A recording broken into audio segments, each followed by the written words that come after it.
It's often feast or famine in the farming industry. For grape growers in the Okanagan, this is shaping up to be much more of a bonanza crop after a bust for many in 2024. Wineries are overflowing with grapes, with many estimating they'll have 90% of a full crop compared to early estimates of only 50% following the widespread losses due to extreme cold last year. Last 2 years, I always joke around we were growing and farming leaves last 2 years. This year we actually have fruit, and that's what kind of pays the bills.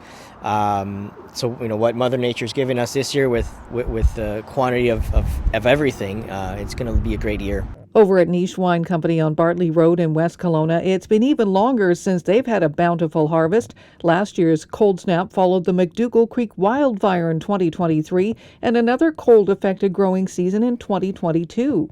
Kind of like one hit after another, really, since 2020. So to be back harvesting here and to know that our winery is going to be full of juice from fruit from BC feels like we've really overcome something. We had this old photo of our son, I think he might have been 3, picking next to a bin of grapes like he had picked them.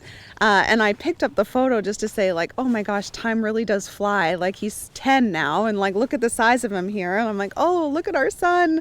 And he said, oh, look at those grapes. We hadn't had those in a long time either. So it definitely feels good to be back. And there's like an excitement level here that we haven't seen in a long time. The hard times have forced innovation. At Niche, they've hosted a lot more events to draw locals and opened an agritourism accommodation business earlier this year. At Quails Gate, they're testing new cold-resistant technology, including an infrared light heating system and geotextiles to protect the vines through the winter. It's certainly exciting, fun to be doing new stuff. There's always that niggling in the back of your mind that if you get it wrong, though, and it doesn't work, you're right back to square one. He and everyone else in the industry is crossing their fingers this upcoming winter will be much kinder to grape growers across the Okanagan.